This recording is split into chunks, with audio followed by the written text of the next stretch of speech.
ضد ہے بے ادبی۔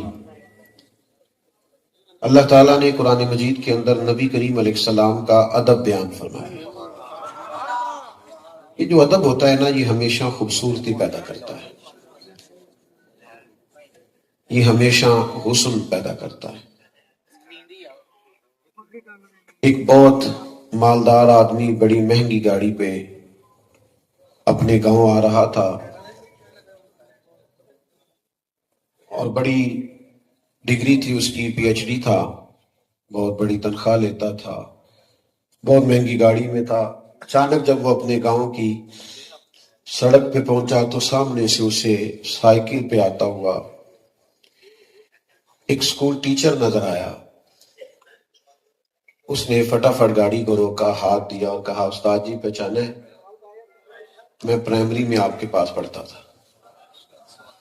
استاد میٹرک پی ٹی سی ہے، شاگرد پی ایچ ڈی ہے، استاد سائیکل پہ ہے، شاگرد بڑی مہنگی گاڑی میں ہے، استاد کم وسائل رکھتا ہے، شاگرد بڑا امیر ہے، لیکن نیچے اترا، اپنے استاد صاحب کا ادب کیا۔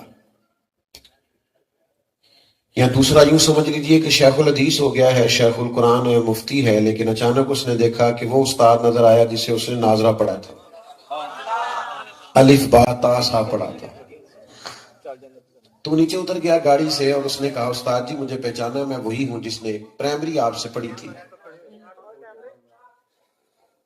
تو میرا بڑا دل کرتا ہے کہ آپ اس طرح کریں، یہ سائیکل دے دیں، بچہ لے آئے گا، آپ میری گاڑی میں بیٹھے، میں آپ کو خود چھوڑ کے آتا ہوں، میں آپ کی خدمت میں عرض کروں گا۔ استاد جی نے کہنا ہے، نہیں پتر میرا سائیکل ہی ٹھیک ہے، اور ڈھیر ساری انہوں نے دعائیں دینی ہے، میری طرف دیکھنا، ڈھیر ساری شفقتیں کرنی ہے، روح کی گہرائیوں سے دعائیں دینی ہے۔ واپس بیٹھ کے انہوں نے سائیکل پہ ہی جانا ہے، لیکن چونکہ ان کو احترام دیا گیا ہے، ان کا ادب کیا گیا ہے، اب وہ جب دوبارہ سائیکل پہ بیٹھیں گے نا تو انہیں یوں لگے گا جیسے میرا سائیکل بازاروں سے مہنگا ہے۔ یہ جو ادب ہے نا، ادب یہ نورانیت پیدا کرتا ہے، یہ جو احترام ہے یہ نورانیت پیدا کرتا ہے، یہ خوبصورتی لاتا ہے۔ آپ کے والد صاحب نے آپ کو آواز دی، والدہ نے آواز دی اور کہا، بیٹا تجھے ایک کام بتانا تھا، تو پہلے بھی کافی پریشان ہے، مصروف ہے، مجبور، لیکن ایک چھوٹا سا کام بتانا تھا۔ تو آپ نے فوراً آگے بڑھ کے کہا کہ ابا جی آپ یہ کیا مطلب، کیوں آپ اتنی تمہید باندھ رہے ہیں، آپ حکم کریں، میں ہر چیز پیش کرنے کو تیار ہوں۔ تو آپ نے چونکہ ادب کیا ہے، پتہ ملے گا کیا، آپ تو ایک جملہ کہہ کے چلے جائیں گے اور جا کے لیٹ جائیں گے تو والدین تکیے پہ رو رو کے آپ کے لیے دعا کریں گے۔ ادب سے خوبصورتی پیدا ہو، لیکن جب کوئی بے ادبی کرتا ہے، میں نے کہا چلانا چاہیے، میں تو اڑنا گل کرنی، تجھے میرے کے موبائل کرتے ہیں کہ موبائلہ نہیں کرو۔ تو یہ کتنے لوگ سارے اتنے کیمرے لگے ہیں، یہ دے دیں گے سارے آپ کو، اللہ تعالیٰ جزائے خیر دے۔ آپ جو سامنے بیٹھے ہیں آپ تو چلو مچ بال عشق دا سیکاں گے تے جھٹ کو ایک دوجے نو ویکھاں گے، تو آپ تھوڑی مہربانی کریں، آپ نے شریکہ موبائل کا سامنے کر لیے تو موقع دیں، آپ سے بات ہو۔ ابا جی نے یا اماں جی نے آپ سے کوئی بات کی، لیکن آپ نے کہہ دیا آپ مجھے کام ہی بتاتے رہتے ہیں، میرے اور بھی اب بڑے مسئلے ہیں، بڑے خرچے ہیں، تو آپ نے کوئی بے ادبی نہیں کی لیکن ادب بھی نہیں کیا، تو بیچارے ساری رات پریشان رہیں گے، میں نے بات کیوں کی۔ دوستو ادب نعمت ہے، ادب دولت ہے، ادب کمال ہے۔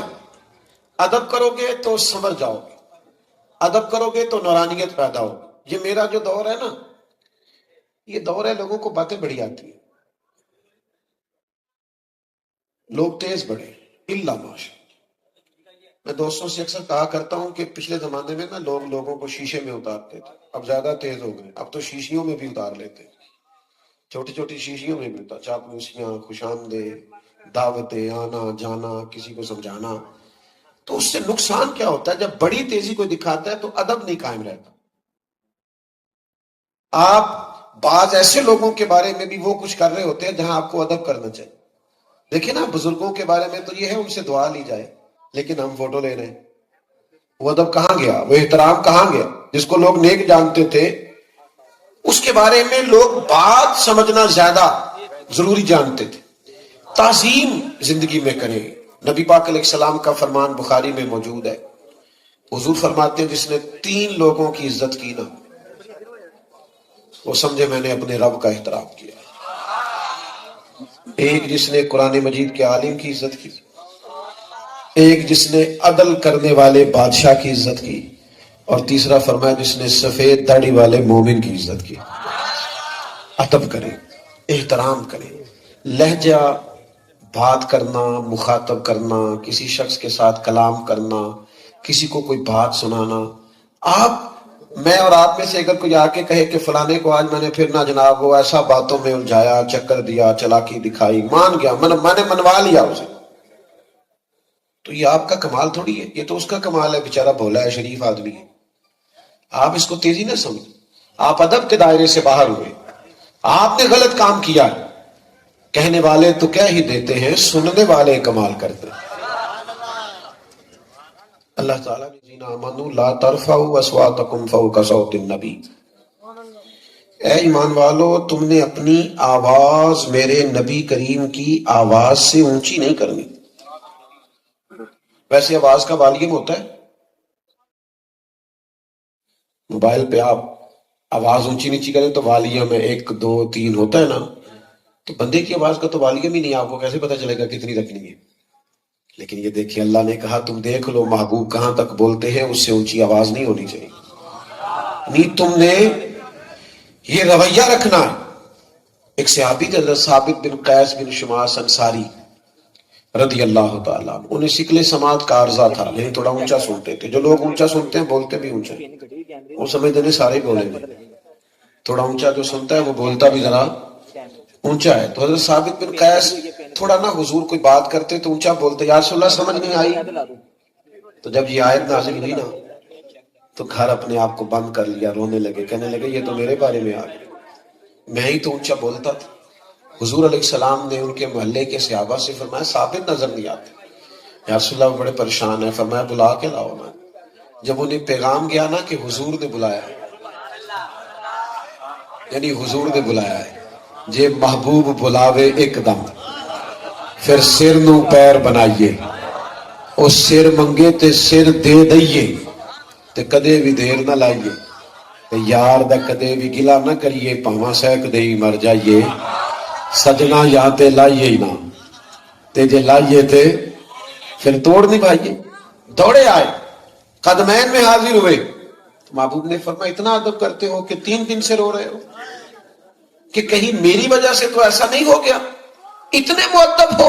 فرمایا سنو پھر اللہ تمہیں عزت والی زندگی دے گا، شہادت کی موت دے گا، اور بغیر حساب کے جنت عطا کرے گا. یہ 3 ان کے لیے بشارتیں ہوئی ادب کی برکت سے. جب سے موبائل آیا نا اختلاف کا ادب بھی ختم ہو گیا، رائے دینے کا ادب بھی ختم ہو گیا. ہر آدمی کے ہاتھ میں سوشل میڈیا ہے.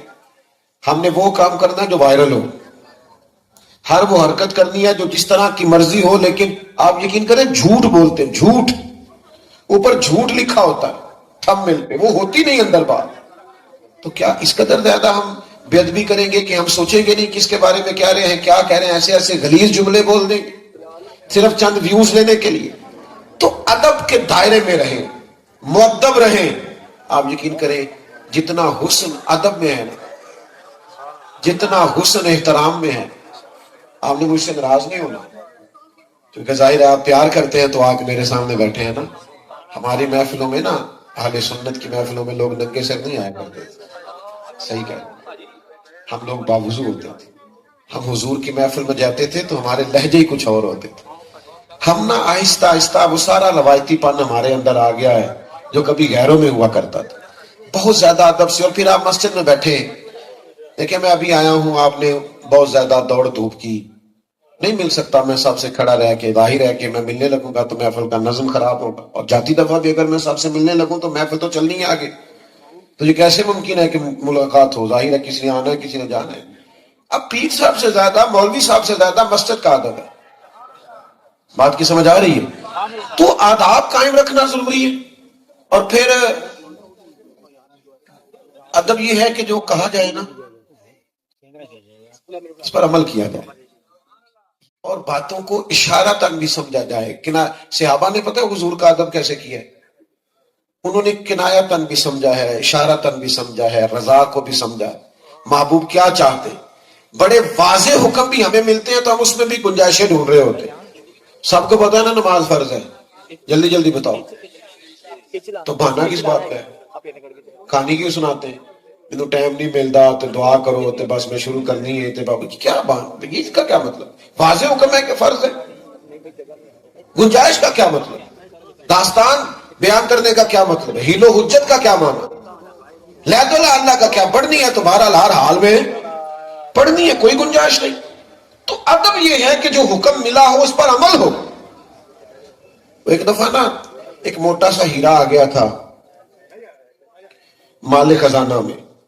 تو بہت سارے لوگ محمود غزنوی سے کہا کرتے تھے کہ تو ایاز سے بڑا پیار کرتا ہے. اس نے کہا کچھ وجہ ہے. موٹا سا ہیرا آ گیا تو محمود غزنوی نے ہتھوڑی منگوائی، کہا ایک بندے کو بلایا. سارے بیٹھے تھے، وہ کہتے تھے ایاز سے اتنا پیار کیوں؟ ایک کو بلایا، بلا کے کہا یہ ہیرا توڑ دو. تو کہنے لگا بادشاہ اتنا قیمتی ہیرا ہے، توڑوا کے کیا ملے گا؟ رہنے دے، خزانے میں فائدہ ہوگا. تو محمود کہنے لگے اوہو سیانا تو زیادہ پتہ ہی نہیں چلا. ٹھیک ہے تو جا. دوسرے کو بلایا، توڑ دے. کہنے لگا توڑ تو میں دوں گا پر اس کی چمک دمک روشنی قیمت مجبور کر رہی ہے، توڑا نہ جائے. آپ کہتے ہیں تو توڑ دیتا ہوں. کہا اچھا پہلے بھی تو میں نے کہا ہی تھا لیکن تو چمک دمک روشنی دیکھتا رہ گیا. کہا چلو ٹھیک ہے رہنے دے. تیسرا بلایا، اس نے بھی بات سنائی. کئی لوگوں کو کہا پر ہیرا کسی نے توڑا. ایاز کو بلایا، کہا توڑ دے. اس نے منٹ نہیں لگایا، مارا تھوڑا، کئی ٹکڑے کر دیے. تو ایاز کہنے لگے یہ تو نے کیا بیوقوفی کی، اتنا قیمتی ہیرا توڑ دیا. اچھا اس نے یہ نہیں کہا کہ تساں آپ ہی تے آکھے ایسے، یہ نہیں کہا یہ تو نے کیا بیوقوفی. کہنے لگا غلطی ہو گئی، میں بھول گیا تھا، معاف کر دے. ناراض نہ ہونا. کہا یار تو عجیب انسان ہے، تو یہ کیوں نہیں کہتا کہ آپ نے تو کہا تھا. کہا جناب جہاں ادب کرنا ہو وہاں باتیں نہیں کی جاتی، احترام کرنا ہو وہاں اس طرح کی داستانیں نہیں سنائی جاتی. تو کہا چل بتا توڑا کیوں بھائی، کیوں توڑا تو نے اتنا قیمتی ہیرا؟ تو نے سوچا نہیں ایک منٹ کے لیے بھی کہ کروڑوں کا ہے، اربوں کا ہے، توڑ دیا. تو ایاز کہنے لگا میں نے زندگی میں طے کیا ہے جو چیز ٹوٹتی ہے ٹوٹ جائے، تیرا حکم نہیں ٹوٹنا چاہیے. یہ میرے ادب کا تقاضا. جو ٹوٹتا ہے میں نے تیرا حکم نہیں توڑنا، جو ہوتا ہے سو ہو جائے. سنو نا یار بات، یہ ابھی میں نے آپ سے کہا نا موبائل رکھ دیں، کسی سے کہا بیٹھ جائیں، کسی سے کہا خاموش ہو جائیں. ہمارے نقیب محفل بھائی نے بھی کہا یہ کبھی کبھی محفل کی ترتیب لگانے کے لیے، دوستوں کو منظم کرنے کے لیے اس طرح کی باتیں کرنی پڑ جاتی. مولانا تشریف لائے، انہوں نے بھی کچھ کہا ہوگا، سمجھایا ہوگا، یہ باتوں کا تھوڑا بہت کہنا پڑتا ہے. حضور خطبہ جمعہ دے رہے تھے صلی اللہ تعالی علیہ وسلم. تو کچھ لوگ کھڑے ہو گئے، سرکار نے فرمایا بیٹھ جاؤ. نام نہیں لیا، بس بیٹھ جاؤ. ایک ابھی مسجد نبوی کے دروازے میں تھے، ان کے کانوں میں آواز آئی، وہ وہیں بیٹھ گئے. ایک بنو غنم قبیلے میں ابھی وہاں کانوں میں آواز گئی بیٹھ جاؤ، تو وہ وہی زبان حال سے پوچھا جا رہا ہے کہ نہ تمہیں کہا، نہ تمہیں کہا، نہ تمہیں کہا تو فلاں کو تھا، تم بیٹھ گئے. کہا آپ نے نام تو نہیں نہ لیا تے سانو قید سجن دا گہنا ہے، وہ جج رکھے ایسا ہونج رہنا ہے. ہم نے نہ کبھی قطرے پہ غور کیا اور نہ دریا دیکھا، بس جہاں تیری جھلک دیکھی وہیں ڈوب گئے. ہمارے ادب کا تقاضا ہے، ادب کا. لوگ کہتے ہیں کہ تم لوگوں کو ادب ہی کراتے رہتے ہو، ہم تعلیمات پہ عمل کرنے کی بات کرتے ہیں. میں نے کہا ہم بھی تعلیمات، ہم سے زیادہ نہیں آپ تعلیمات بیان کر سکتے، لیکن جو ادب نہیں کرے گا وہ تعلیم پہ عمل کیسے کرے گا؟ ادب کرے گا تو تعلیم پہ عمل ہوگا نا. میں بس بات کو تھوڑی دیر میں ختم کرنے لگا ہوں. اب میں آپ سے یہ تو نہیں کہہ سکتا کہ آپ خاموش نہیں ہو رہے، میں نے بارہا عرض کیا ہے. تو اصل میں کچھ سارے لائیو ہوتے ہیں، ڈھیر سارے بندے تو لائیو ہوتے ہیں، اور جو لائیو ہوتے ہیں انہوں نے پھر ساتھ ساتھ کچھ نہ کچھ بیان بھی کرنا ہوتا ہے، تو تقریر میں ایک نئی تقریر شروع ہو جاتی. تو اس لیے میں بس بات سمیٹ دوں گا. میں ویسے بھی اسی وعدے سے آیا تھا کہ میں تھوڑی دیر کے لیے حاضر رہوں گا آپ کے سامنے، تھوڑا مجھے موقع دے ایک دو بات عرض کر سکوں. میرے عزیز، ادب جو ہوتا ہے نا، ادب اس میں طاقت بڑی ہے. اس میں قوت ہے.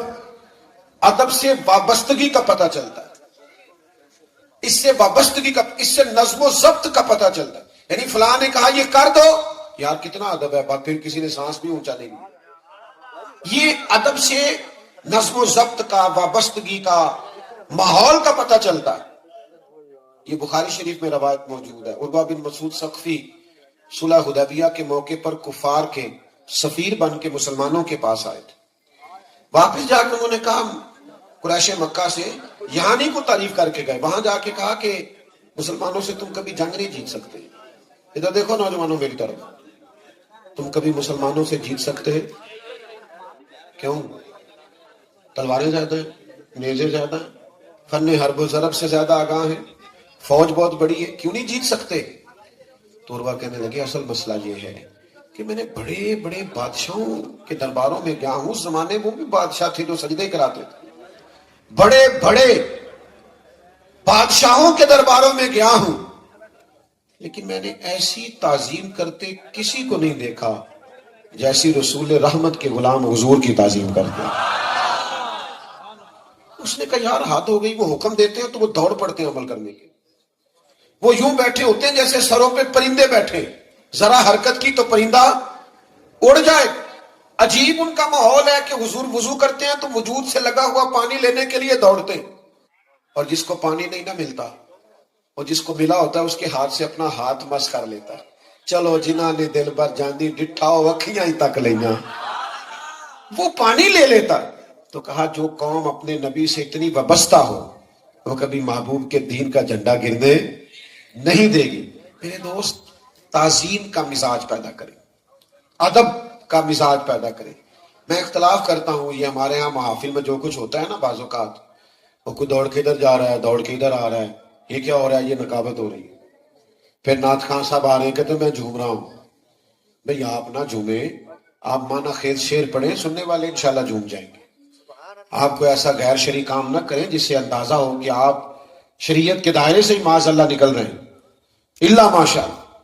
تو حضور کا ذکر پاک جو ہے یہ زیادہ ادب مانگتا ہے, ادب, تعظیم. ایسے بھی بعض لوگ کہتے ہیں جو کتاب میں لکھا تھا میں نے پڑھ کے سنا دیا. آپ ہر موقع پہ یہ کر سکتے ہیں, لیکن جب بات حضور کی ہو نا پھر لفظوں کو غسل دینا پڑتا, پھر جملوں کو وضو کرانا پڑتا. کس حدیث میں لکھا ہے کہ حدیث لکھنے سے پہلے, کہاں حضور نے فرمایا کہ حدیث لکھنے سے پہلے 2 رکعت نماز پڑھو, خوشبو لگاؤ, لباس پہنو؟ کہاں لکھا ہے, کہاں حکم دیا ہے؟ لیکن امام بخاری نے جب بھی کوئی حدیث لکھی ہے پہلے 2 رکعت نماز پڑھی, خوشبو لگائی, لباس دھلا ہوا پہنو. بھائی جب تک آپ تعظیم نہیں کرتے, تعظیم وہ حضور کے ذکر پاک کے لیے جو آداب چاہیے. اعلیٰ حضرت بریلوی کے سامنے نا ایک صاحب شعر لکھ کے لے آئے, کہنے لگے یا رسول اللہ صلی اللہ علیہ وسلم میں آپ کی یاد میں بہت روتا ہوں, تڑپتا ہوں, ساری رات نیند نہیں آتی. اس طرح کے شعر تھے. اعلیٰ حضرت فرمانے لگے باقی ساری رات نہیں سوتے آپ؟ کہنے لگے نہیں جی یہ تو شعر ہیں. تو فرمایا حضور کی بارگاہ میں جھوٹ بولتے ہیں, معاذ اللہ ثم معاذ. سرکار کے حضور سچ کہو, جو کیفیت ہے وہ کہو. اے پائے نظر ہوش میں آ, یہ کوہ نبی ہے, آنکھوں سے بھی چلنا یہاں بے ادبی ہے. تو آپ سرکار کے حضور جب حاضر ہوں گے تو کمال ادب سے, کمال احترام سے حرم کی زمین اور قدم رکھ کے چلنا. ارے سر کا موقع ہے ہو جانے والا, خوبصورت لب و لط انداز میں 2 بھائی اکٹھے بیٹھے ہوں, چھوٹا بھائی بڑا بھائی. چھوٹا جو ہے اس کی تعلیم بھی زیادہ ہے, پیسے بھی زیادہ کماتا ہے, اور شہرت بھی زیادہ ہے. تو بڑے کی تعلیم بھی کوئی نہیں, پیسے بھی کوئی نہیں, شہرت بھی کوئی نہیں. لیکن دونوں اکٹھے بیٹھے ہوں تو ایک بندہ پوچھ لے تم میں سے بڑا کون ہے, تو تعلیم بتانی ہے کہ عمر؟ جلدی بتاؤ یار. پیسے بتانے ہیں کہ عمر؟ شہرت بتانی ہے کہ عمر؟ یہی ہوتا ہے. بڑا کون ہے؟ وہ کہتا ہے یہ میرے بھائی جان بڑے ہیں. بڑا خود بھی کہتا ہے جی میں بڑا ہوں, یہ چھوٹا ہے. ایسے ہی ہوتا ہے نا, چاہے جتنا مرضی آگے نکل جائے. حضور علیہ السلام کے چچا ہیں جناب عباس. کسی نے پوچھا آپ بڑے ہیں کہ حضور؟ تو جو پوچھ رہا ہے پتہ اسے بھی ہے کہ نبی پاک امام الانبیاء سید الرسل ہے, اسے پتہ ہے کہ سرکار کا درجہ اور مقام کیا ہے. اس نے کہا آپ بڑے ہیں کہ حضور؟ تو یہ ہے حضور کی بارگاہ کا ادب. حضرت عباس چچا ہیں پر پھر بھی اس شخص سے فرمانے لگے کیا پوچھا؟ میں بڑا ہوں کہ حضور؟ پتا تھا عمر پوچھ رہے. کہنے لگے یہ ذرا جواب دیکھنا. کہنے لگے بڑے تو حضور ہی ہیں، پیدا پہلے میں ہوا تھا. بڑے حضور ہی ہیں، پیدا پہلے. تو بھائی آداب کا